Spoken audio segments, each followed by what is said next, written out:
donc, il me semble que si on mettait davantage de culture dans la science, plutôt que de tenter de mettre la science dans la culture, eh bien, on serait mieux armé dans ces discussions. On serait mieux armé dans ces discussions. Et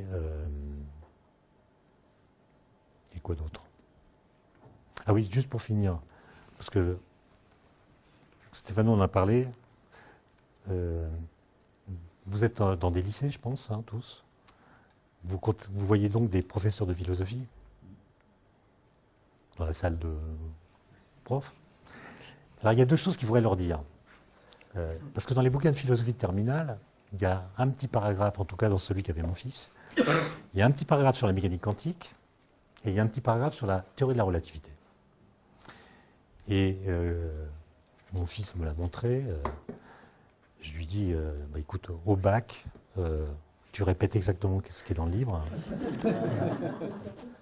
Mais on en parlera plus tard, parce que c'est complètement faux, et ça contredit même les deux théories dont il est question.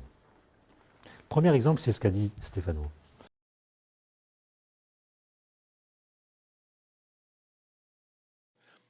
D'abord, chez Hegel, il y a des considérations sur la civilisation, sur les leçons sur la philosophie de l'histoire, la raison dans l'histoire. C'est extrêmement intéressant. Moi, j'ai pas compris grand-chose jusqu'à ce que je découvre une clé en me disant, mais ça y est, j'ai compris. Quand il parle de l'idée, quand il parle de la raison, quand il parle du concept, aussi que le concept fait l'histoire. On se dit, bon, le concept fait l'histoire, mais c'est quoi? L'idée fait l'histoire. Bon. Puis quand on a compris que l'idée, le concept, la raison et Dieu, c'était la même chose chez Hegel, on se dit, mais bon sens, c'est bien sûr, mais c'est bossué, quoi. C'est pas neuf. C'est juste le vocabulaire qui est neuf. Mais c'est une conception providentielle de l'histoire, providentialiste. Dieu fait l'histoire, nous dit Hegel. Bon, ben, on peut croire à ces choses-là. Évidemment, quand on dit c'est l'idée, c'est le concept, c'est l'esprit, et qu'on oublie que c'est Dieu, on peut avoir une lecture agnostique ou athée de Hegel. Mais c'est pas le cas. Il n'est pas athée, Hegel. Il n'est sûrement pas agnostique non plus. C'est un luthérien.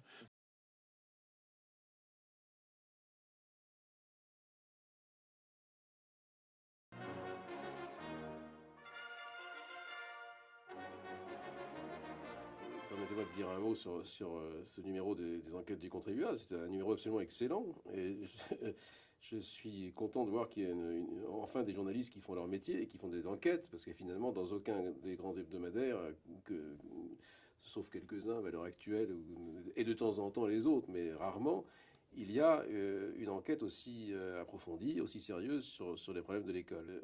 Je pense que le problème de l'éducation est le plus grave, avec l'immigration, est le plus grave problème de la France d'aujourd'hui. Le plus grave.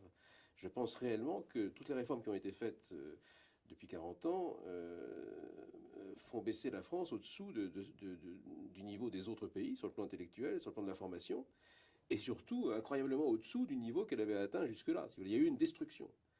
Et cette destruction est due essentiellement au fait qu'on a appliqué un plan d'essence socialiste, un plan égalitaire. On a voulu se servir de l'école pour changer de société, pour forger un homme nouveau et pour enlever aux jeunes toute idée de la légitimité de la moindre inégalité, si vous voulez.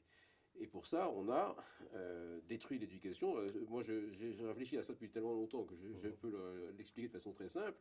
C'est que, si vous voulez, quand vous éduquez réellement quelqu'un, et là je m'adresse à tous les gens qui sont professeurs, qui ont cette expérience, hein, dans des matières un peu compliquées, comme les mathématiques, ou le français, ou la littérature, enfin tout ce qu'on enseigne dans l'enseignement primaire et secondaire. Quand vous enseignez, ou l'histoire évidemment, hein, quand vous enseignez ça à un enfant, à un adolescent, si vous voulez l'enseigner sérieusement, vous devez vérifier après chaque leçon qu'il a bien compris la leçon précédente, parce que ça ne sert à rien de passer à la suivante s'il n'a pas compris. Bien. Et ça se marque par des exercices, on fait réciter des leçons, on fait faire des exercices. Au début, l'élève fait mal l'exercice, et puis jusqu'au moment où il le fait bien, et à ce moment-là, on passe à la leçon suivante. Et en ce qui concerne aussi bien le primaire que le secondaire, tout ça est connu depuis très longtemps, hein, y compris d'ailleurs depuis l'Antiquité.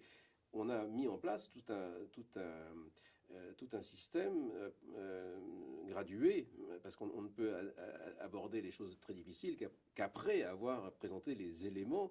Et donc, en particulier dans les systèmes secondaires modernes, tout ça avait bien été normé. En sixième, on apprend certaines choses, en cinquième, d'autres choses.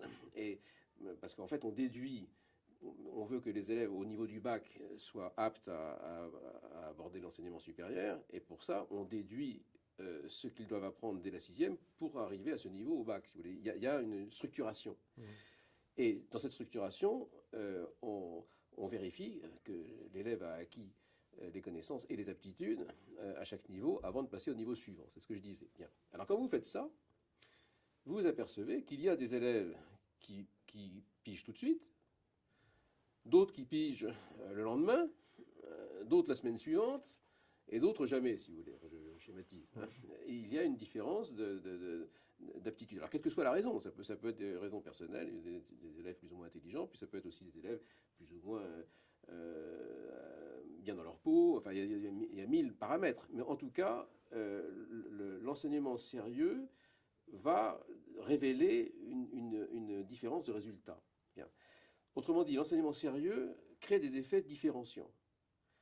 Et ces effets différenciants doivent se traduire tôt ou tard par une division des élèves en plusieurs groupes, par exemple en filière, ou en établissement plus exigeant, dont on est renvoyé, ce qui était couramment le cas quand moi j'étais lycéen.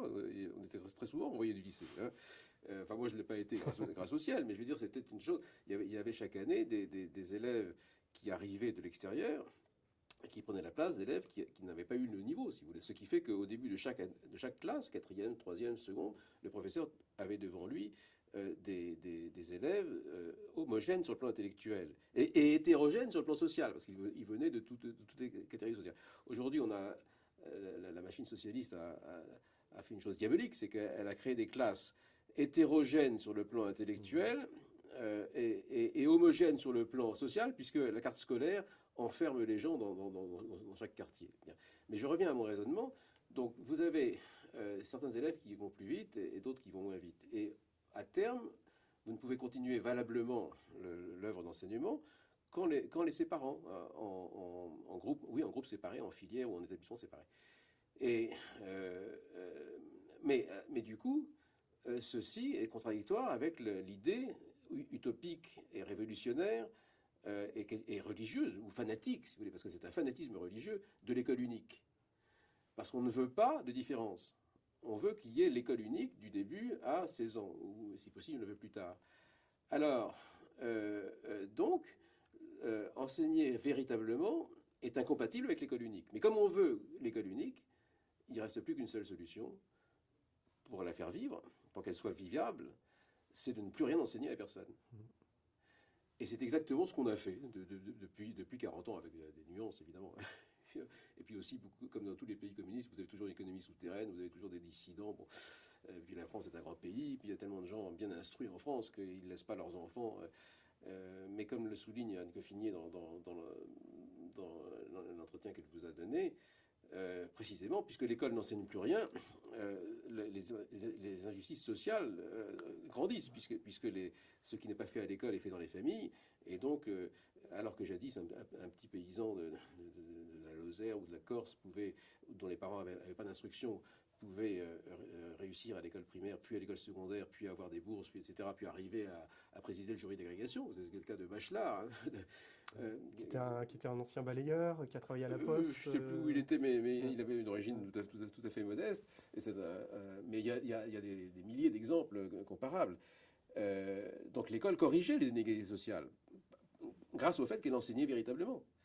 Alors que les socialistes et les communistes ayant un paradigme faux scientifiquement, une utopie, sont arrivés à produire l'inverse de ce qu'ils prétendaient vouloir produire.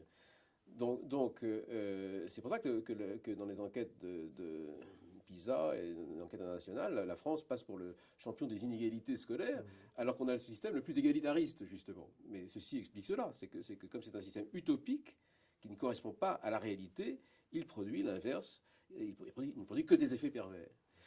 Donc voilà. Donc, si vous voulez, pour répondre quand même à votre question, que faire hein, c'est comme la question que se posait Lénine en 1902, si je ne me trompe, dans son opuscule. Il faut créer des nouvelles écoles. Et il faut que des gens prennent l'initiative de cela, et il faut que les pouvoirs publics laissent faire. Hein. Alors, on peut espérer quand même qu'avec une alternance prévisible en 2017, il y aura possibilité peut-être en France de faire ce qu'on fait dans des pays un peu inattendus. Vous savez qu'en Suède, pays social-démocrate, il y a des écoles libres qui se sont beaucoup développées, qui ont été créées par un gouvernement de droite, mais qui restait très peu de temps. Mais quand la gauche est revenue, elle a laissé subsister ce système parce qu'il servait d'émulation à l'école publique qui avait de mauvais résultats.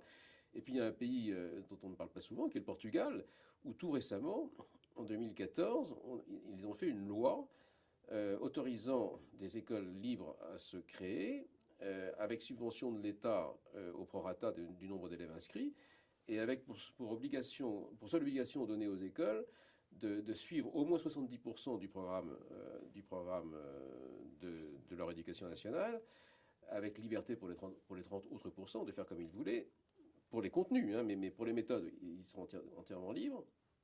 Et simplement, les élèves de ces écoles doivent passer des examens comme notre brevet ou comme le baccalauréat. Donc c'est un pilotage par l'aval, comme on dit en termes technocratiques. Hein.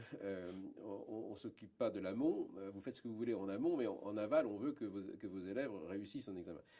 Et cette loi a été votée et mise en application au Portugal.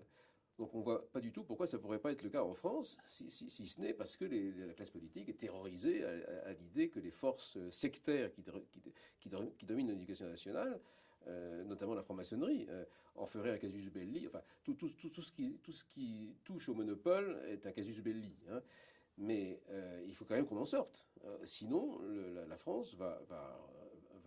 Vous savez, j'ai pris un taxi l'autre jour dont le chauffeur était noir, et je lui ai demandé, on s'est mis à discuter, et je lui ai demandé où ses enfants étaient à l'école. Il m'a dit: je les ai renvoyés en Afrique. Bon, alors, j'en croyais pas mes oreilles, mais parce que les écoles étaient plus sérieuses dans son pays. Donc, on ne peut pas durer comme ça. Merci Philippe.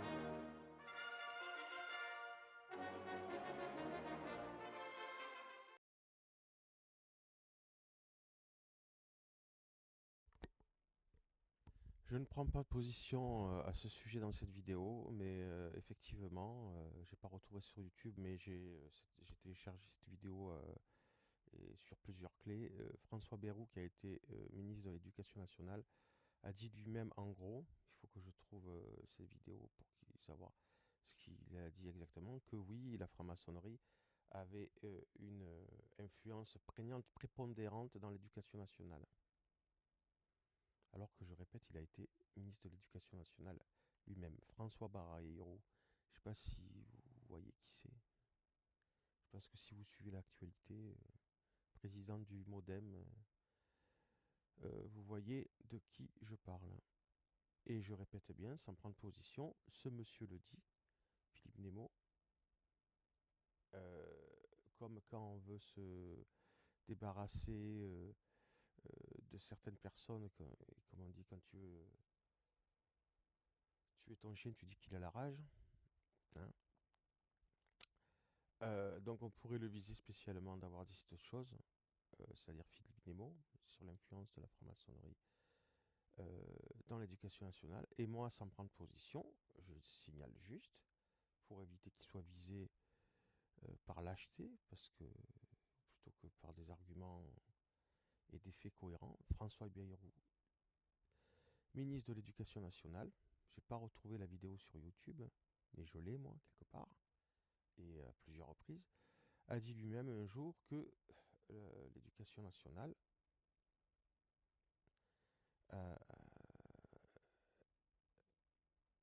était influencée de manière prépondérante, en gros, hein, je ne sais pas exactement comment il a dit, par la franc-maçonnerie. Voilà, c'est tout, moi je prends pas position.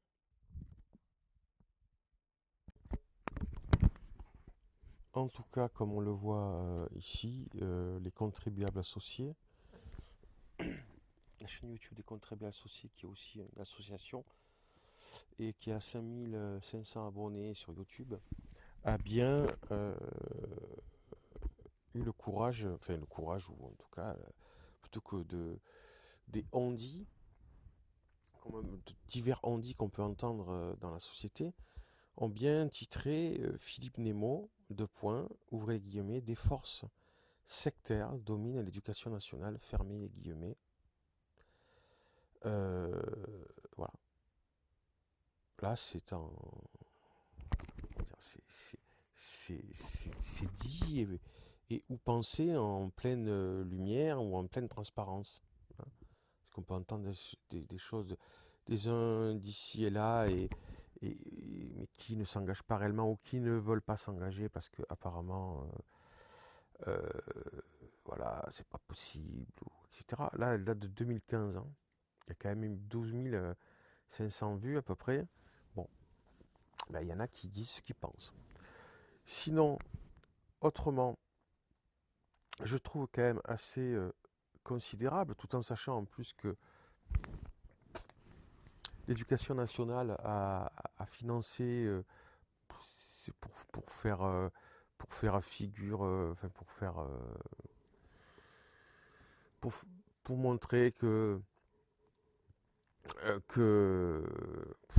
c'est du n'importe quoi, mais bon, pour montrer que divers ministères de l'État participaient à la lutte contre les sectes.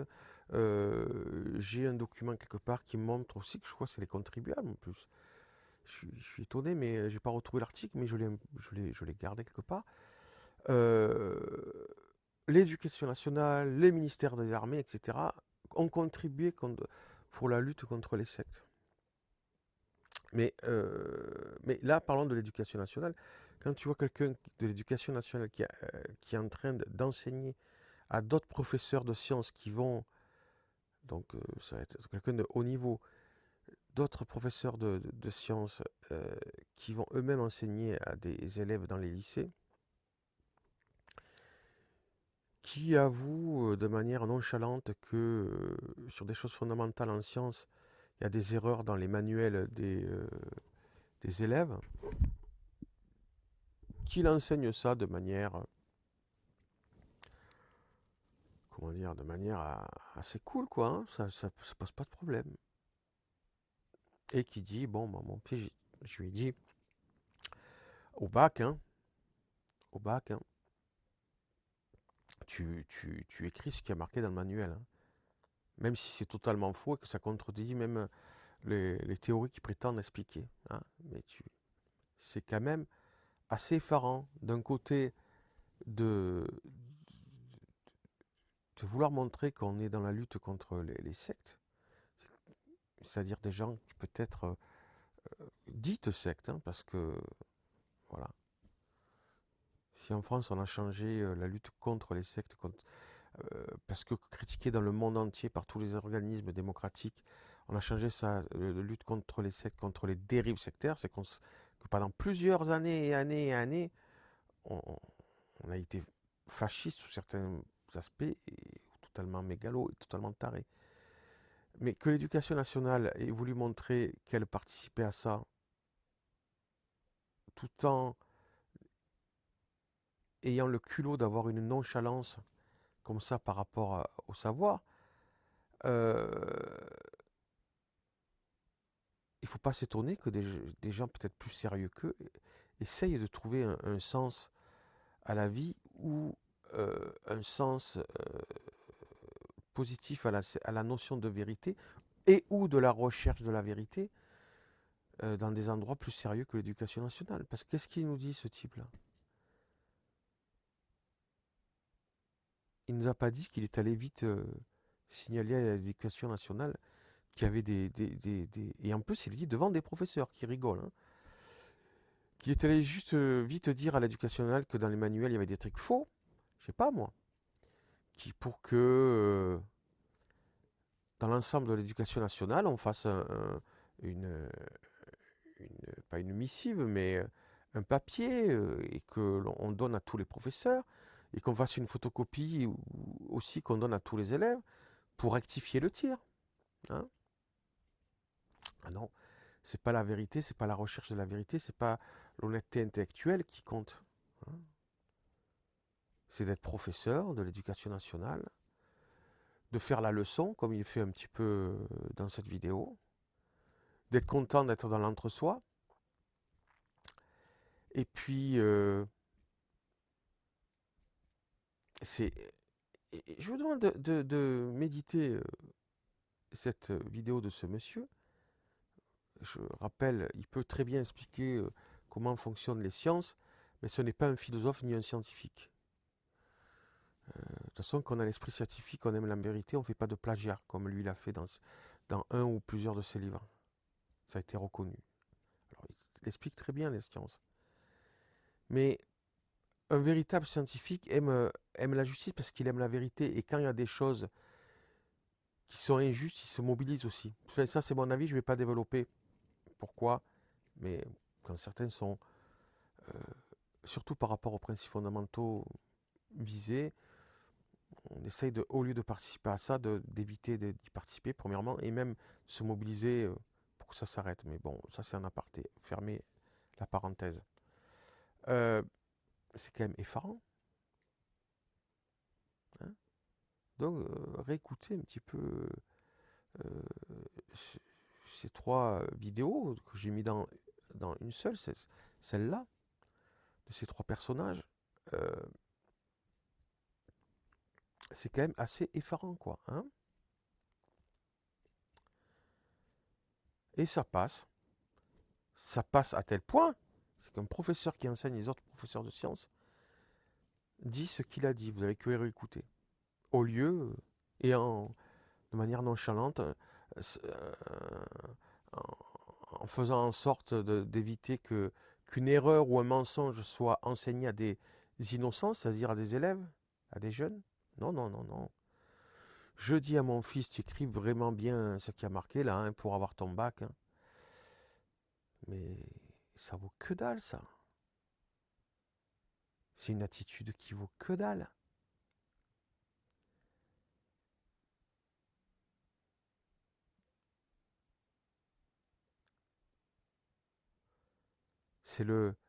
C'est plutôt le chaos que prétendre avoir plus qu'un raisonnement, ou pas seulement qu'un raisonnement, un comportement des Lumières.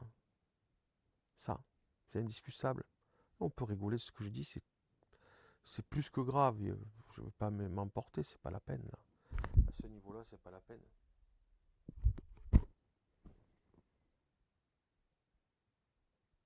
C'est même pas la peine.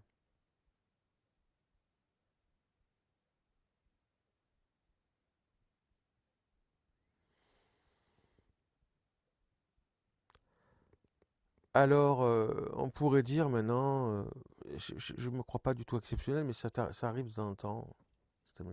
Oui, mais tu sais, tu es particulier. Pas dans le sens négatif en plus, hein. Non, et je veux pas l'être. Et c'est pas le cas d'ailleurs, parce que vous avez que écouter cette vidéo de Jacques Bouvresse. Vous verrez qu'à un moment donné, euh,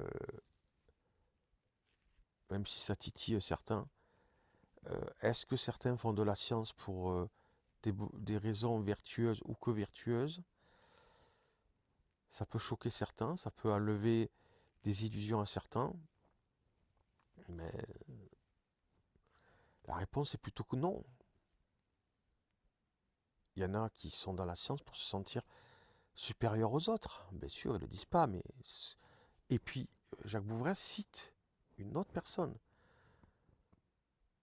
Donc ça fait moi, lui, et une autre personne qui n'a pas dit ça comme ça dans la polémique. Il cite quelqu'un qui a fait des recherches là-dessus, hein. Voilà. Ok. Mais évidemment que c'est une honte de se prétendre scientifique ou se prétendre représenter la science et avoir des propos pareils. Sans dire, tiens, vite, j'ai averti l'éducation nationale, ou en tout cas j'ai tenté, pour qu'il soit donné à tous les profs un rectificatif, et aux élèves, ça aurait coûté moins que le dégât que ça cause, hein, une photocopie de rectification. Non, non, non. Et il dit ça à d'autres profs. Et donc, comme on voit dans cette vidéo Jacques Vourès, il y a de fortes chances que tous ces gens-là, ah, Denis Mégalo, non, parce que d'autres qui le disent, que c'est potentiellement possible. Eh ben non, on va pas pouvoir faire des attaques abdominales. Désolé pour vous, parce que, enfin, pour certains d'entre vous, parce que c'est des choses que vous aimez bien. Hein. Quand vous en sortez pas, hein, ah ben non, faut être sérieux. Ça va être obligatoire, en tout cas. Sur ce sujet-là, d'être sérieux avec moi pour essayer de s'en sortir. Voilà. Que dire, c'est... que rajouter en tout cas, vous êtes responsable, vous êtes adulte, ou pas d'ailleurs. Vous êtes responsable en tant qu'individu, digne, doué de raison, euh, et ou d'intelligence, ou peut-être d'une foi éthique.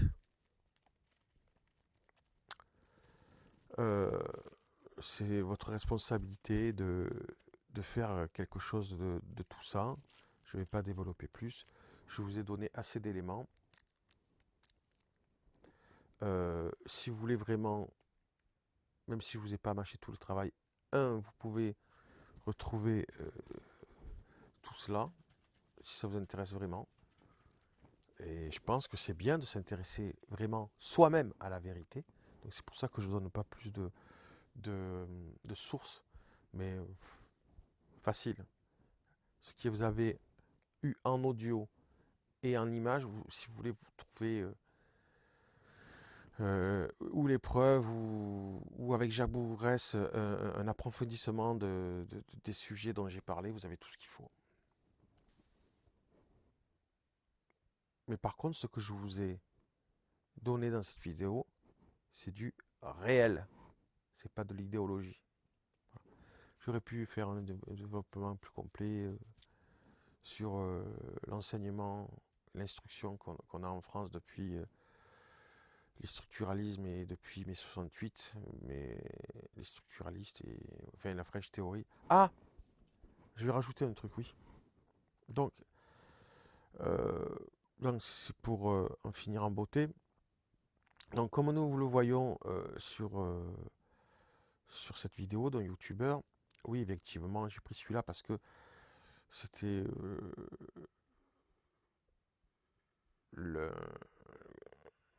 quelqu'un qui le disait de manière moins savante, le moins savante qui soit. Il y a d'autres, c'est un fait tout ça. La French Theory, le wokisme vient de la French Theory. Ça veut dire de la France. Et je vous laisse méditer là-dessus. Et qu'est-ce qu'on voit il y a un an ou enfin il y a quelques mois, le ministre de l'Éducation nationale qui a cet article ou d'autres qui veut lutter contre le wokisme en France. Dans le wokisme qui vient des États-Unis, inspiré par la French Theory, vous savez ce que ça veut dire French Theory, théorie française, les structuralistes, Foucault, Derrida, pourquoi ils ne viennent pas les autres bon, ça suffit, vous voyez ce que je veux dire, sauf si vous faites semblant de ne pas comprendre. Donc, les universités américaines sont inspirées de la French Theory, superbe université française, on le voit, hein, en tout cas dans le fond ou dans la forme, c'est magnifique. Ils se sont inspirés de la French Theory. Le wokisme est apparu, il s'est inspiré de la French Theory. Maintenant, ça commence à venir, et ça existe depuis plusieurs années aux États-Unis. Depuis 1 an et demi, on est avril 2022. Depuis 1 an et demi, 2 ans, ça commence fortement à s'imprégner en France, ce wokisme. Et le ministre de l'Éducation nationale, française, qui lutte contre le wokisme. Je répète une troisième fois. Le wokisme issu et venu des États-Unis a été inspiré par la French Theory. Dans les années 60-70, la French Theory qui n'a... Voilà. Maintenant, le wokisme, il vient en France, ou revient en France, après avoir été inspiré par la French Theory, venue de France, et maintenant le ministre de l'Éducation nationale, M. Blanquer, là j'ai donné un article, mais c'est un fait, donc plusieurs journaux en ont parlé, fait tout pour lutter contre le wokisme. Voilà peut-être le bouquet final de montrer où en est notre instruction en France sous l'égide de certaines forces, je ne sais pas, hein, moi c'est pas moi qui le dis, ou certaines influences. Vous voulez que je vous répète une 4e fois l'énormité de la chose? Si vous voulez, je vous répète. Ou sinon, vous pouvez faire pause grâce sur YouTube, ou même si vous téléchargez cette vidéo, vous pourrez faire pause aussi. Vous pouvez méditer tous les passages de cette vidéo. Et puis le bouquet final, je viens vous le donner, qui peut-être vous dira que oui, il y a voilà. Et c'est pas inéluctable, hein. C'est parce qu'on a mis de l'idéologie dans l'instruction en France, hein, depuis 40-50 ans. Hein. Pourquoi je dis 40, 50, 60 ans? Voilà.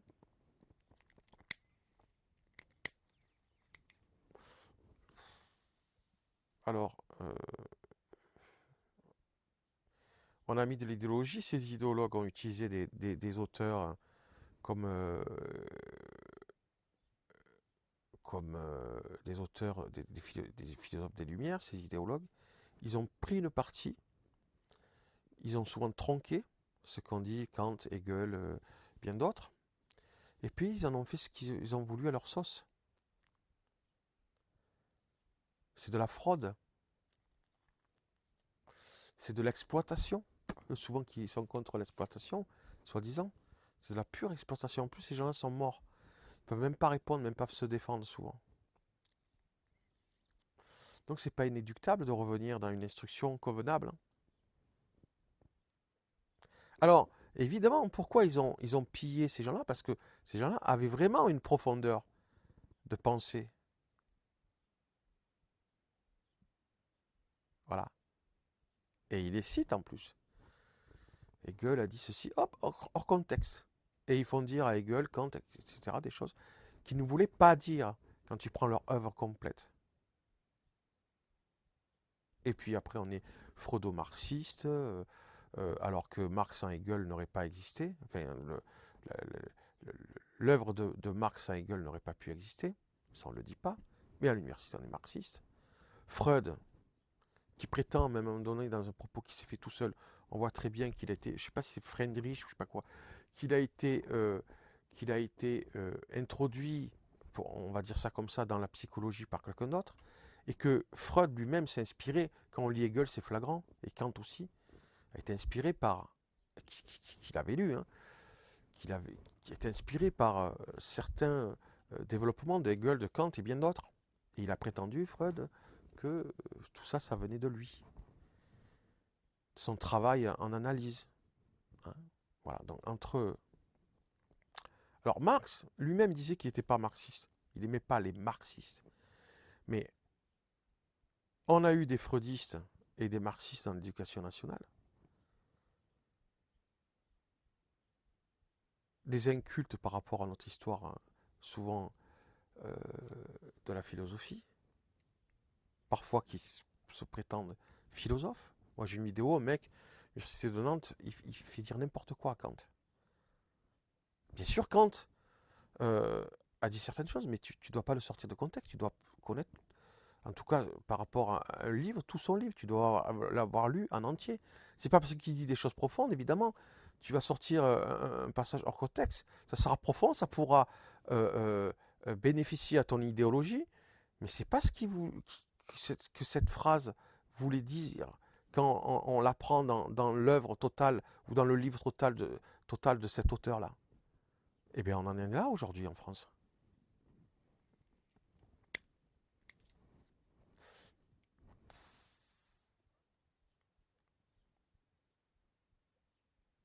Et l'éducation nationale qui a voulu absolument participer à financer fièrement la lutte anti-secte, condamnée par cette liste de sectes qui a été faite en 1996, condamnée par plein d'organismes internationaux, où je pense qu'il y a des gens autant valables, éduqués ou instruits et intelligents que les membres de l'éducation nationale.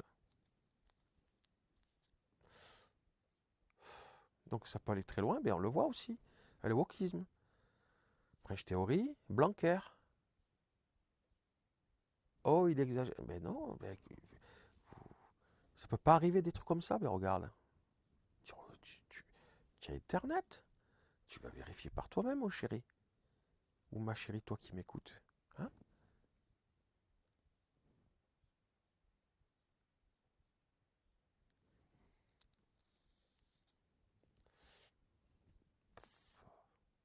Moi, je pense pas que je puisse plus. Je peux rien pour vous, hein, vous qui m'écoutez. Je pense pas que je puisse plus que ça, hein, en tout cas. Hein. Parce que certains en France sont assez étranges. Vous êtes mature, vous êtes censé l'être, vous avez tout ce qu'il faut pour vous instruire, pour avoir la foi ou pas, etc. Normalement, si vous avez besoin de ça pour aller plus loin, parce qu'évidemment, même Platon parlait quelque part d'absolu, et je ne sais pas s'il aurait pu y avoir de sciences fondamentales s'il n'y avait pas eu des gens qui étaient en même temps scientifiques et philosophes et qui croyaient en Dieu ou un absolu possible. Sur la science fondamentale, non, ça n'aurait pas été possible. Ça n'aurait même pas pu exister. Donc, alors là, certains aristotéliciens pourraient dire, si, on aurait pu partir du bas et puis, par rapport à certaines théories, les découvrir par rapport à comment on appelle, l'observation. Vous êtes sérieux? Non, je parle dans les faits. Les scientifiques qui ont permis de faire des sauts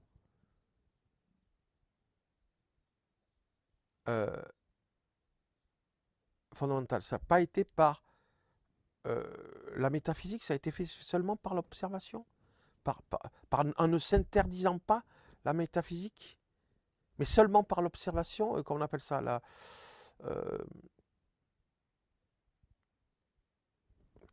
enfin bon bref, je ne me rappelle plus le terme qui est meilleur que l'observation, mais je vais vous dire une chose très simple, c'est faux.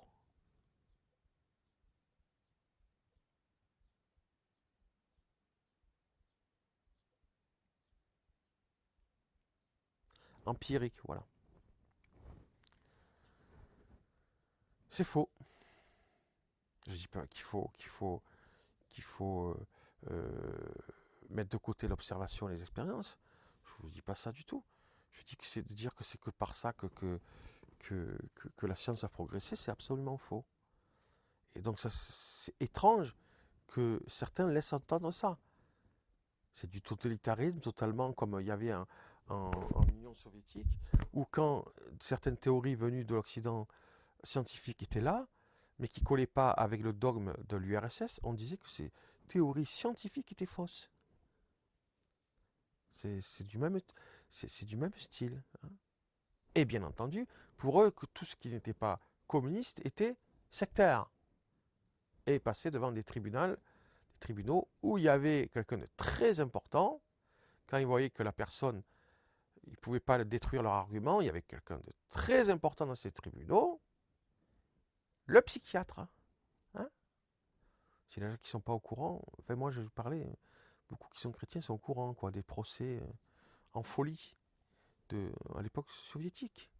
Quand on n'arrivait pas à démonter les arguments de quelqu'un qui ne voulait pas avouer entre guillemets, parce que c'était faux, que ces théories scientifiques étaient fausses par rapport à l'idéologie de l'URSS communiste, parce qu'il fallait que les théories scientifiques rentrent dans les théories communistes de l'URSS, et qui persistait à vouloir dire la vérité, donc,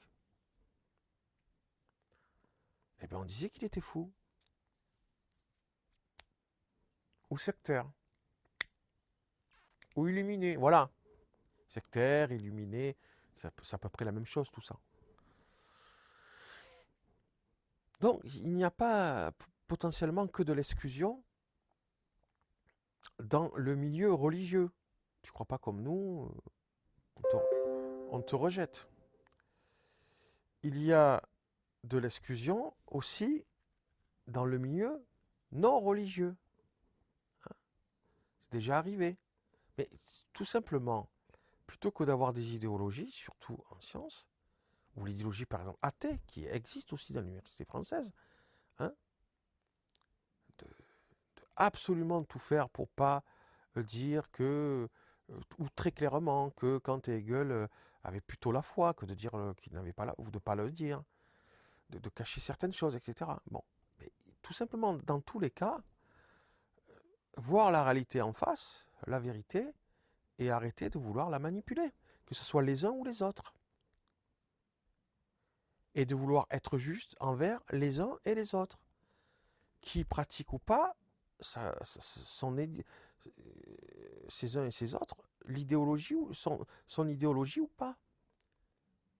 Un tel pratique pas ma idéologie, ou on n'est pas d'accord, eh ben, je vais quand même être juste envers lui. Voilà. Je ne vais pas le traiter de fou, je ne vais pas le traiter de fasciste trop facilement, sans l'écouter, etc. Parce qu'on en est là encore aujourd'hui, en France, très régulièrement. Bon, j'arrête là.